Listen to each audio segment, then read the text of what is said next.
Boa noite, amados, que a graça e a paz do nosso Deus, ela continue conosco, que possamos a cada dia estar cientes que estamos nas mãos de Deus e que o nosso Deus nos permitiu momentos como estes para que possamos também refletirmos, buscarmos, meditarmos, lermos a palavra, estudarmos, temos nosso momento de oração e, por que não dizer, temos o nosso momento de deserto, né? Momento que nós estaremos a sós, no nosso quarto, na nossa casa, trancados, mas aproveitando esse momento de deserto, de quarentena, para buscarmos mais a Deus.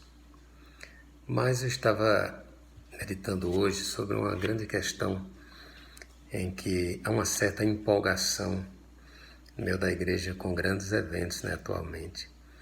Então, há uma certa preparação para shows, para cultos em estádios, para culto ao ar livre com muitas pessoas. Estamos assim com uma certa tendência em convidar cantores, em convidar grandes pregadores para os nossos eventos. Isto é bom porque traz crescimento, traz mais conhecimento e também uma forma das pessoas usarem esses termos como atrativos para o meio da igreja. Mas a nossa pergunta é: intimidade. Qual o grau da intimidade que nós precisamos ter com Deus? A nossa fé tem que estar paudada em determinados cultos, em determinadas programações ou eventos. A nossa fé ela precisa estar solidificada na palavra de Deus. E a nossa reflexão nesta noite é intimidade. Que tipo de intimidade nós temos com Deus? Desde Gênesis que a gente vai ver que pessoas tiveram assim algo muito profundo com Deus, né? Íntimos. Nós vamos ver que Adão teve intimidade com Deus. Aí nós vamos ver que Noé teve intimidade com Deus. Abraão teve intimidade com Deus. Moisés teve intimidade com Deus. Josué teve intimidade com Deus. Elias teve intimidade com Deus. E quantos profetas do Senhor tiveram grandes intimidades com Deus, né? Isaías, Jeremias, o próprio Daniel foi muito usado por Deus em intimidade para revelar, adjuntar o livro de Apocalipse os acontecimentos, as promessas no final dos tempos, né? Escrito no livro da Revelação do Apocalipse. Mas como igreja do Senhor, o que eu tenho feito, o que eu tenho buscado, o que respaldo nós temos de intimidade com Deus? Como podemos medir a graduação de intimidade? Na verdade, não há como medir porque é uma coisa pessoal. Orar é um ato pessoal. Buscar é um ato pessoal. Procurar examinar as Escrituras é um ato pessoal. Deus nos orienta pela sua palavra a lermos, a orarmos, a buscarmos. Mas esta é uma questão pessoal de cada um, desejo de cada um. Mas quais os benefícios que nós teremos ao termos intimidades com Deus?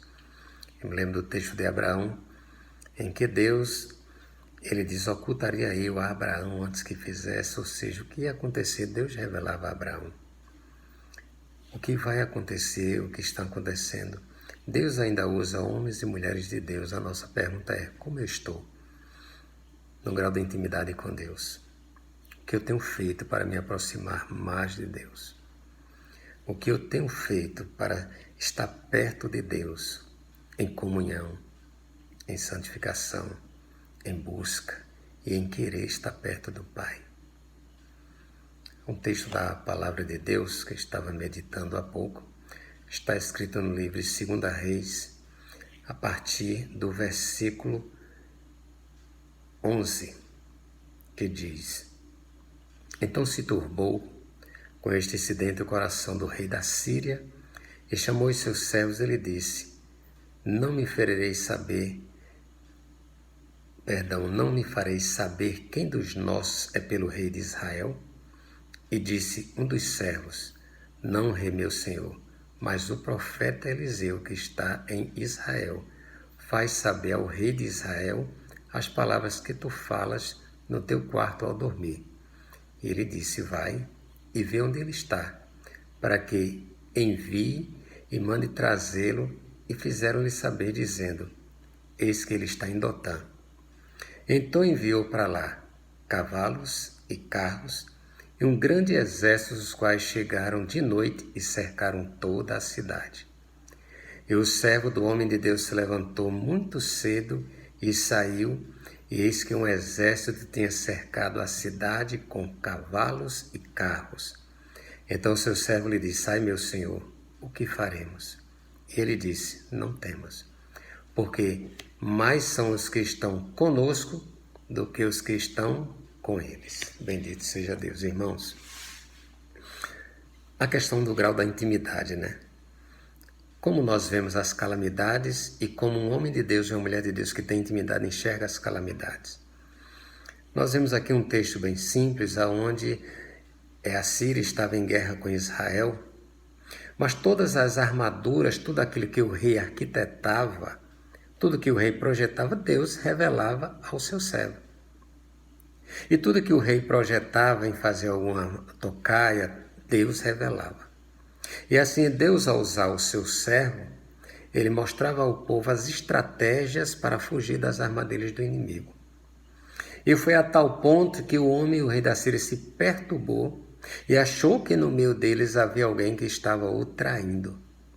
Até que alguém chega e disse: não, meu senhor, mas é o homem de Deus que faz saber de todas essas coisas. Vejam, irmãos, como é interessante o homem que está na presença de Deus, que tem intimidade com Deus. Os próprios inimigos reconhecem que é Deus que estava revelando a ele tudo o que se passara naquele momento. E o mais interessante, irmãos, é que quando nós conhecemos homens e mulheres de Deus, quando enxergamos pessoas que realmente têm vínculo de intimidade com Deus, nós vemos que as suas ações são diferentes. A sua fé é diferente. O seu proceder é diferente. A sua intimidade com Deus demonstra que ele é diferente de alguma forma. Então veja, naquele conflito, em toda aquela guerra, em todo aquele cenário, havia alguém que estava perturbando o ambiente, porque esse alguém estava atrapalhando o inimigo que queria afrontar ou destruir Israel. Não é diferente hoje. Nós estamos vivendo aí em meio de uma grande guerra, né? É uma guerra psicológica, é uma guerra social, é uma guerra financeira, é uma guerra medicinal, é uma guerra em que as pessoas estão lutando com todos os desesperos para privar a sua vida do Covid-19. Mas o mais interessante, irmãos, é que Deus, ele tem tudo sob o seu controle e sempre levanta e vai continuar levantando homens de Deus para mostrar à sua igreja que ele está no controle de toda a situação. Que por mais que o inimigo ache que vai cercar a cidade, Deus sempre levantará homens e mulheres de oração, de intimidade com ele, para sair de determinadas situações. E aí, de repente, quando aquele jovem ele sai, ele vê todo aquele exército cercando a cidade de Dotã, ele pasma com ele mesmo e diz: ai, Senhor meu. Mas o interessante, queridos, é que enquanto a visão daquele jovem era uma, a do homem de Deus, muito tranquilo, diz simplesmente: maior é o que está em nós do que os que estão com ele. Maior é o que está conosco do que os que estão com eles. Ou seja, diante de toda luta, diante de toda adversidade, sempre, irmãos, Deus estará conosco. Era uma guerra onde um grande exército estava para afunilar o povo de Deus. E aí o que é que acontece? Eliseu ora e pede para que Deus abra os olhos do servo dele. E aí ele já tem uma outra visão. Aí ele vê cavalos e carros de fogo. O que é que nós podemos aprender com isso? Quando nós estamos enxergando segundo a visão de Deus, segundo a palavra, entendemos que virá uma grande resposta de Deus sobre tudo isso. Que virá uma grande atitude nossa com relação também a Deus. Que haverá uma resposta de Deus para aquilo que eu estou buscando dele. que haverá da parte de Deus um grande livramento para a nossa nação, para o mundo. O que é que nós enxergamos com isso? Enquanto muitos estão olhando com o olho do servo, a igreja está olhando com os olhos do profeta Eliseu, está vendo cavalos e carros de fogo, porque Deus peleja pelos seus. A Bíblia diz, amados, que Deus trabalha por aqueles que nele esperam. Eu convido nesta noite a todos a termos o olhar do profeta Eliseu, que estava num grau de intimidade tão grande com Deus, que enquanto os servos estavam vendo uma destruição, ele orava para que eles abrissem os olhos. Sabe o que é que acontece? Ele começou a enxergar diferente, porque um homem de Deus lhes mostrou que Deus tem o domínio sobre todas as coisas. E aí, de repente, Deus usa o próprio Eliseu para orientá-los, para mostrar aquelas pessoas, a guiá-los por outro lugar. De repente, aquele povo cai numa cegueira espiritual. E aí, de repente, aqueles inimigos estavam na mão do povo de Deus. Queridos, isto vai passar, mas vamos ter um olhar de águia. Vamos entender que esta peleja não é nossa, esta peleja é de Deus. Esta peleja é do Senhor. Enquanto muitos estão vendo um declínio, uma destruição total, nós estamos vendo como igreja, Deus está agindo e também está preparando o seu povo para dias abençoados na sua presença. E por que não dizer, preparando a sua igreja para aguardar a sua volta. Amados, nós enxergamos depois que Deus, Ele tem uma forma toda especial de tratar conosco.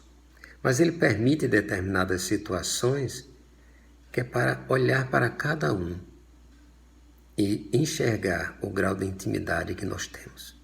Estamos apavorados ou estamos na intimidade orando e vendo cavalos e carruagem de fogo vindo em nossa defesa? Eu convido você a crer no milagre, no sobrenatural, no exército celestial, pelejando essa guerra e vencendo, porque o nosso Deus é o Senhor dos exércitos, o Senhor Todo-Poderoso. Vamos procurar ter mais intimidade com Deus. Vamos buscar mais. Vamos orar mais. Vamos jejuar. Precisamos, irmãos, buscar mais a Deus. Temos grau de intimidade e fortalecer a fé de cada um de nós, para que juntos, como igreja, nós possamos a cada dia estar edificados e confiados no Senhor. Meu querido, minha querida, essa peleja não é sua. Tenha calma. Acalma o seu coração. Deus não esqueceu de você. Deus não esqueceu da tua luta. Deus não esqueceu dos teus limites. Deus não esqueceu das tuas situações e o que tu tens passado. É impossível Deus esquecer de você. É impossível Deus perder uma guerra. É impossível o inimigo predominar sobre a igreja do Senhor. O nosso convite é, vamos dar as mãos em oração. Vamos continuar buscando a Deus. Vamos continuar nos falando virtualmente, como é o caso agora. Podemos estar ausentes no corpo, mas presentes no espírito. Mas vamos juntar as nossas forças e buscarmos mais a Deus. Porque quanto mais buscarmos a Deus, mais teremos intimidade com Ele e certamente Ele terá intimidade maior conosco. Como igreja, você é convidado nesta noite a ter intimidade com Ele, a buscá-lo, a estar ali como aquele profeta em oração e aguardando o grande livramento do Senhor. Se Deus é por nós, quem será contra nós? Se Deus é por mim, quem será contra mim? Imagine por ti. Se Deus é pela tua vida, quem será contra você? Não temas. Deus está contigo nessa grande tribulação. Deus está contigo nessa grande provação. E nós estaremos juntos, de mãos dadas, cantando e nos alegrando o hino da vitória, porque Deus está conosco. Não temas. Deus te abençoe.